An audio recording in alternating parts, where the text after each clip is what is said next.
Welcome to our journey through historic tank designs. As World War I progressed, the US sought its own tanks to avoid relying on foreign designs. Enter the M1917, modeled after the French FT-17, one of the first tanks with a fully rotating turret. Measuring about 5 meters long and weighing 7.3 metric tons, it was compact yet effective for infantry support. Armed with either a 7.62mm machine gun or a 37mm cannon, the M1917 ran on a 40 to 45 horsepower engine, hitting speeds of 10 km an hour. Though it arrived too late for major combat action, this light tank paved the way for future US designs, proving smaller, agile tanks could make a big impact on the battlefield. In Arms Trade Tycoon Tanks, I'll be recreating the great tanks of history. Join me as we test drive these historic machines.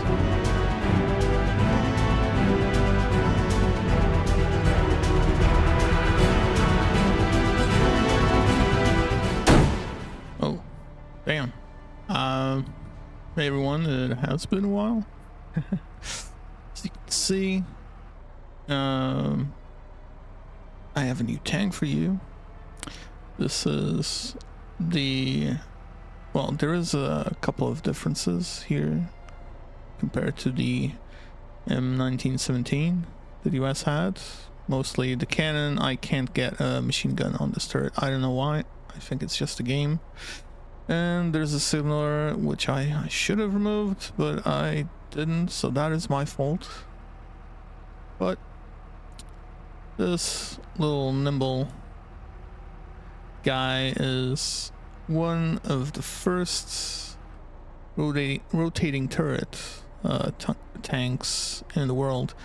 So it is based on the FT-17 by Renault, which is a French tank.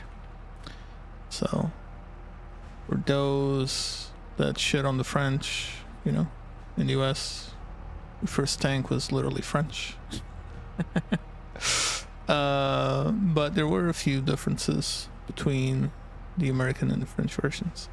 I'm not mistaken, mainly the machine gun, because the US preferred the native machine gun. That makes sense. Like even the Germans did that with the captured tanks they had from Britain. So not too surprising there. But yeah, this was a little nimble guy on the battlefield. It actually established the American tank industry. So going forward, if you can actually see a lot of the things that US tanks will eventually have, like the Sherman is very similar to this in concept. Obviously bigger because it's a medium tank, but all in all, the basic concepts for a modern tank are literally here.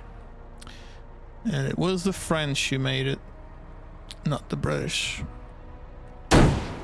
I'm sorry guys.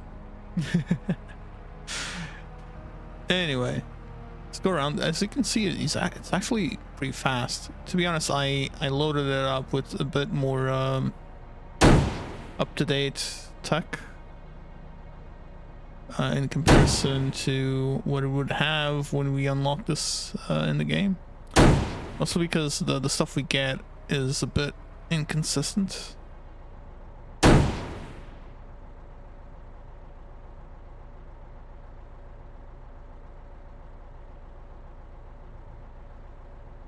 Let me give you a bit of stats.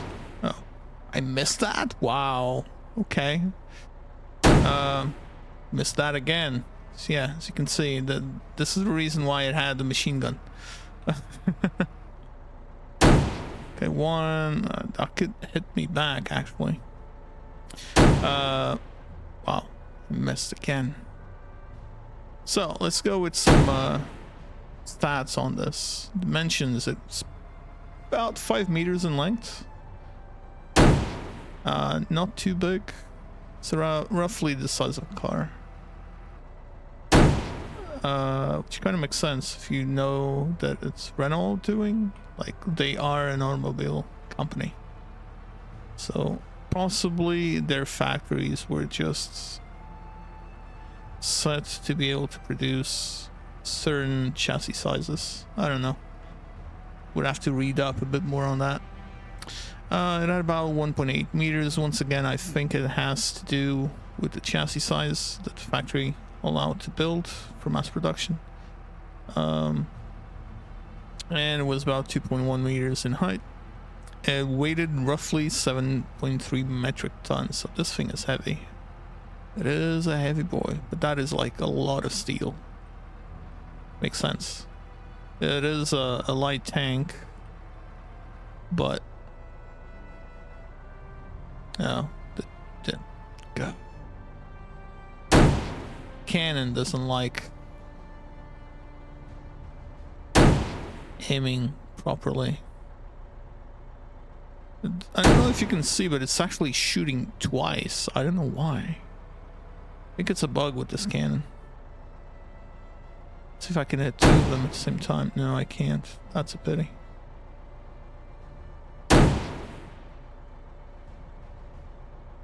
Can't see what I'm shooting, but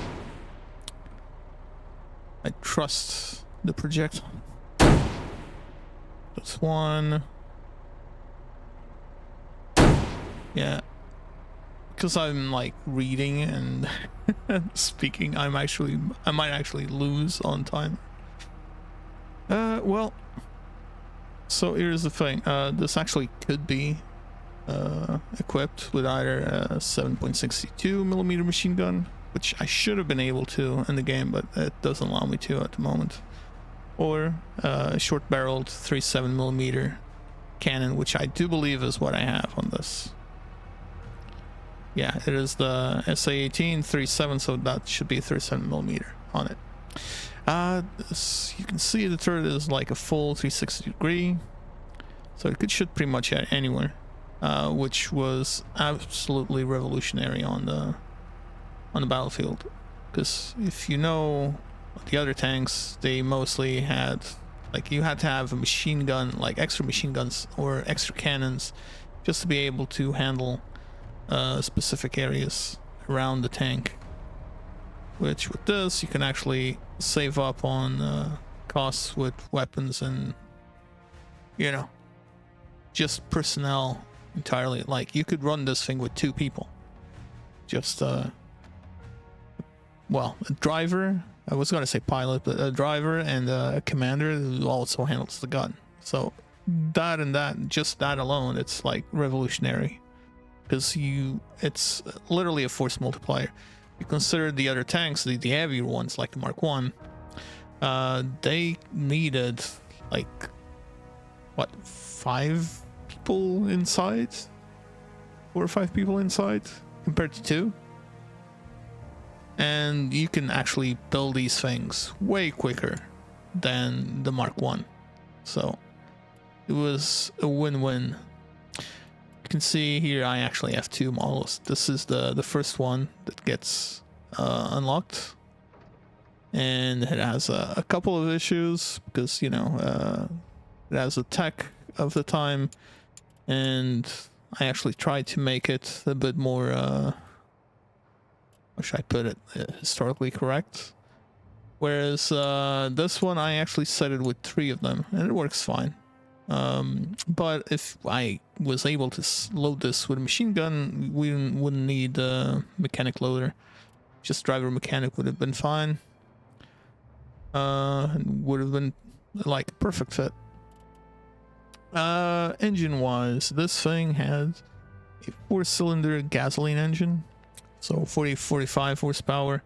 I actually went with the Renault i4, which should be the one historically for it. It's an inline 4-cylinder, so that seems to be it. Maximum speed 8 to 10 kilometers. If you saw that on the game, I was actually going a bit faster. That's because I modified this engine. But if we look at the original, oh, I'm actually using the Daimler on this. Should have gone with Renault on that. But it would have been roughly 8 to 10 kilometers an hour. Also, it had an operational range of about 50 kilometers on road. So if you're complaining about an electric car being able to only do 400 kilometers, then you're better off than this. Anyway, production in the US started, well, it was very late to the war. Like, I don't think most of them even got to see the front lines. Some of them might have done with the French, not really with the US. US would probably field just French tanks. But about 950 of these things were built. Let's go with the proper color for the US. About 950 of these were built and were used during the interwar periods. Mostly would end up being used as training tanks for other bigger ones that would come during the interwar period. And as I said, that this helped establish the US tank industry. So a lot of the lessons that the US had came from this little bad boy. Yeah. Well, hope you all enjoyed. I hope I can have a few more videos coming out soon related to this series, because they just updated with, as you can see, the US tanks. Even though I am using the French one, the US version is literally based on it. So it makes... Actually, I might give a try, but not right now, later, just to see if the US version actually shows a machine gun or not. But I probably won't. Anyway, yeah, as I was saying, they've just released an update with US, Canada, and they're hoping to release the Soviet Union as well for tanks.